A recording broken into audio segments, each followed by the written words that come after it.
What's going on, everyone? Welcome back to day 2. Thank you guys for tuning in. So in today's video, we're gonna end up spraying all of the walls in the apartment, which is the 2 bedrooms, the kitchen, and the double parlor. So as you can see, we've already masked all of the ceilings in each room. Took me about 20 to 30 minutes, which wasn't bad at all. So we're doing really good on time. In the previous video, we've already masked the windows and the floor. So the only thing left to do is for me to start spraying. Now, before we start, I am gonna show you guys the tip extension that I'm using for the sprayer. I'm gonna show you 2 different tips that I'm gonna be using, one for the trim and then one for the walls. And then the only thing left for me to do is just to start setting up, and then we'll jump right into the video. All right, everyone, so before we get started, I just wanted to show you what's on the gun that I'm using. So you guys already know I'm using the 10-inch extension from my last video. I am starting off with the 515 tip, the true airless tip. The only thing that's gonna be different is when I get to the trim, I'll be switching to this 311 tip. Now this will give me a finer finish and it's throwing off less paint. If you guys don't know about tip sizes and stuff like that, you guys can look them up, but pretty much a quick explanation is the first number you multiply by 2 to give you your fan width, and then the second number is your orifice size that gives you how much paint is coming out. The higher the number, the more paint. So that's why the 311 is great for stuff that you don't want a lot of paint on, like trim and a finer finish in doors and stuff like that. So without further ado, I'm just gonna go ahead and set up the Airless sprayer. Again, I'm using the Graco X7, and then we'll be able to start spraying the walls. Let's go.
All right, everyone, so we finished the 2 bedrooms.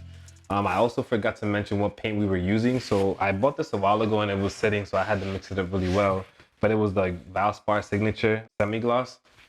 Now, I know that's mostly used for like trim and stuff like that, but this is a rental and I just wanted to paint everything one color. So I did the walls and the trim the same color in both of the bedrooms.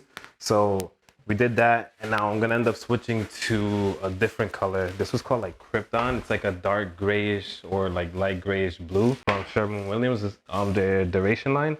So we're gonna test that out. Honestly, I didn't like this Valspar paint for some reason. Like, I didn't like the smell of it. Like, it was the way that it was laying on. I didn't like it too much as well. It clogged up my gun a lot. The filter was like, this had clumps of like paint in it. Maybe I didn't mix it well, I don't know. But what I do know is that Sherwin-Williams, like, their paint is usually a lot higher quality. And when I used it before, when I was priming, like, I had no issues with that primer. So I don't know, maybe that's just me again, but we're gonna paint the double parlor next with the duration color. So I'm actually excited to see how that's gonna look, because that's gonna be, like I said, like a dark grayish or light grayish blue, can't remember, but it'll look good. So let's get started. 2 things I forgot to mention before we get started painting the double parlor is, when you're done painting your rooms, just take off the masking that's here. That way you don't want the paint to dry and then you pull off your masking and then the paint comes with it. Once the paint is fresh on the walls, you can go ahead and peel it off and then you'll be good to go. And then the second thing is, as you're painting the walls, do a 50% overlap. As you'll see in the video when I'm spraying, I'm getting good coverage as I'm going up and down, getting that overlap. But other than that, paint is set up, gun is set up, and let's get started.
All right, everyone, so that pretty much wraps up day 2 here. Just finished painting the double parlor. As you can see, I got paint on my face and on my beard, but I didn't want to go clean up. I just wanted to do the video in one shot so you guys can enjoy some laughs. But the paint came out really great. I love the color. It's like a light grayish blue. When the light hits it, it looks really good. It's hard to tell right now because I have plastic on the windows and there's a glare behind me, but I do a full reveal once everything is all said and done. Now, 2 things I noticed that were my mistake was when I painted the other rooms, the masking that I used on the ceilings were, I think it was 11 or 12 inch paper.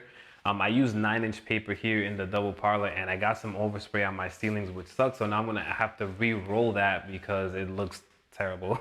So that was my bad. I should have just bought the 12-inch paper for the double parlor and I would have been okay. I thought the 9 was enough, but it wasn't. So that's mistake number 1. Number 2 is some of the walls, I can still see the outline of the compound, like where they sanded and like where the butt joint was. I don't know if I didn't prime it well enough. What comes to mind first is I probably didn't back roll it. So I've heard that once you spray, it's good to back roll. I didn't think I needed it, but I think with new drywall and stuff like that, it's probably great to back roll it just because it'll probably bond a lot better and it'll give you a better coverage and seal. So that's probably what happened.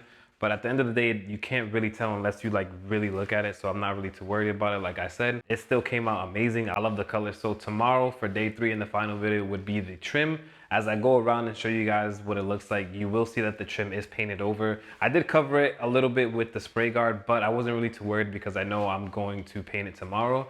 So tonight, I'm gonna let this dry a little bit more. I'm gonna end up masking the walls like right outside the window so that way there's no overspray on the walls that I just painted. I'll make sure to use the 12-inch paper and not the 9 so that way I don't get any overspray on the walls and then have to re-roll everything. But that pretty much wraps up day 2, guys. Thanks again for tuning in and I really appreciate it. I hope you guys are enjoying the series. Again, tomorrow is day 3 and the final video of this series. We're going to be painting the trim in the double parlor, so stay tuned for that. Please leave a like, comment, subscribe. Also leave any tips for me just in case I did anything wrong, if there's anything I could have did better. Obviously learn from my mistakes and not have overspray on your ceilings so you don't have to re-roll it again. But I'll catch you guys tomorrow. I'll see you guys in the next video. Peace.